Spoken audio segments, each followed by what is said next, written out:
자, 그리고 제가 요 뉴스를 올려놨죠. 현대차그룹 자율주행 로보틱스 UAM의 반기 순손실이 8천억을 돌파했다. 이 뉴스는요, 여러분들이 정말 공부를 해보셔야 됩니다. 내가 왜 이걸 공부방에 올려놨는지. 자, 이 뉴스를 봤을 때, 그러니까 뭐, 여기에 계신 분들 누가 맞다, 안 맞다, 이거는 뭐 제가 평가할 부분 아니고, 한번 보겠습니다. 이 뉴스에서 포인트는 뭐냐면, 자, 여기 보면, 장기간 적자가 예상되는데 향후 상용화됐을 때 비용을 회수할 수 있을지 관심이 모아진다라고 하잖아요. 현대차그룹에서 자율주행 로보틱스 UAM 이거에 성공하느냐 안 하느냐 가능성이 성공할 수도 있고 실패할 수도 있어요.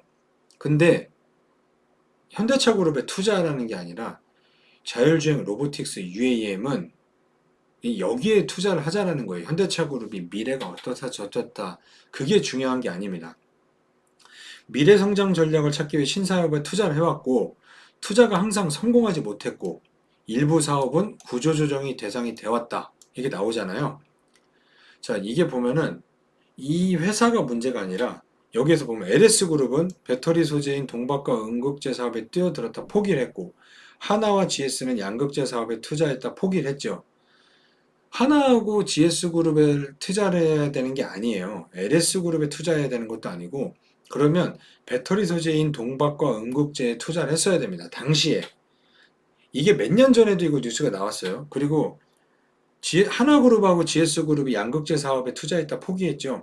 그러면 여기에 투자했던 사람들은 수익이 안 났어요. 근데 양극재에 투자했던 사람들은 양극재로 특화된 에코프로비엠이나 LNF 거기에 투자했던 사람들은 돈을 벌었다는 얘기입니다. 보면은 막 순손실이 막 보면은 이 모셔널, 그 슈퍼널, 그리고 로보티즈 보면 8천억이나 적자잖아요. 그럼에도 불구하고 얘네가 왜 투자를 하냐 이거죠. 여러분들은 지금 수익이 나는 곳에 투자를 하고 계시잖아요. 그러니까 반도체 투자하고 5G 투자하잖아요. 그러면은 왜 얘네들은 이런 적자를 보이는데도 불구하고 이런 자율주행, UAM, 로봇에 투자를 하냐 이거죠. 이게 15년 전으로 돌아간다라고 하면 당시에 신재생에너지에 투자를 많이 했잖아요. 폴리실리콘에 KCC도 투자를 했었고 그리고 뭐 오성 LST라는 회사도 투자를 했었고 하나케미칼에서도 투자를 했습니다. 근데 거긴 다 실패했어요. 근데 폴리실리콘에 특화된 쪽에 OCI는 성공을 했죠. 물론 그게 이제 그 중국하고 엮이다 보면서 마진이 안 맞으면서 세탈한 건 맞지만 폴리실리콘에 투자를 했다라고 하면 폴리실리콘과 특화된 기업에 투자했으면 수익이 났죠. 이 산업에 투자를 해야 된다는 거예요. 이 대기업에 투자를 할 게 아니라. 그리고 여기 보면은 보스턴 다이내믹스 보면은 순손실이 2천억 가까이 돼요. 그럼에도 왜 얘가 9천억 밸류를 받냐고요. 그리고 보면은 포티투닷 매출 4억, 영업손실 320억, 순손실 345억, 포티투닷 여기 나오죠? 매출이 4억밖에 안 됐는데 밸류가 4,200억이에요. 여기 이런 데 투자를 해야 된다는 겁니다, 지금. 매출이 나오는 쪽에 투자를 해야 되는 게 아니에요. 그러면 대기업에 투자할 게 아니라는 겁니다, 지금. 계속 지금 매출이 잘 나오면서 PER이 얼마네, 뭐네, 뭐 PBR이 얼마네. 지금 여기와 싸워야 될 부분이 아닙니다. 우리는. 근데 안 되는 거죠. 사고가 거기까지 가진 않습니다. 매출액 4억에 순손실이 345억짜리를 4,200억을 밸류를 측정한 대기업과 매출액 4억에 순손실 이거면은 1억도 투자를 안 할걸요, 개미는? 그러면 누가 맞나요? 현대차가 맞는 거죠, 생각이. 그러면 우리는 생각을 현대차에 투자를 할 게 아니라 얘네들이 투자하는 방향에 나가야 되는 겁니다. 그러니까 그거를 공부를 하자라고 해서 올린 거예요. 막대한 투자금이 필요로 하죠, 산업이. 지금 신사업이.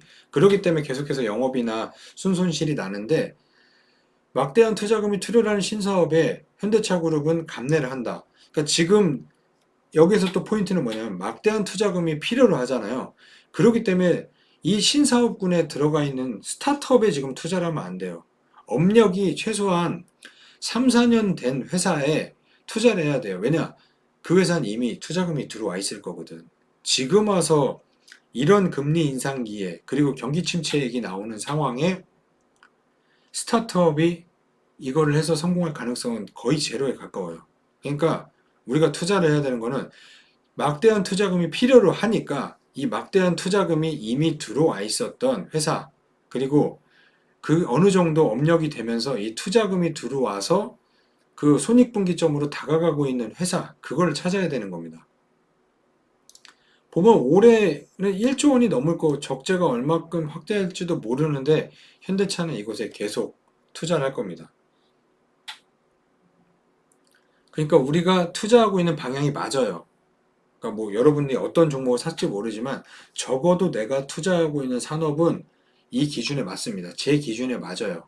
그러니까 이거에 여러분들이 동의를 하시면 계속해서 제 방송을 보시는 거고 이게 동의가 안 된다라고 하면은 정말 하루라도 빠르게 계속 뭐 이렇게 PER, PBR 얘기하는 쪽으로 가셔야 됩니다. 그렇지 않으면은 쉽지 않아요. 왜냐면 어느 정도 동의가 돼야 같이 방송을 보면서 할 수 있는 거 아닙니까?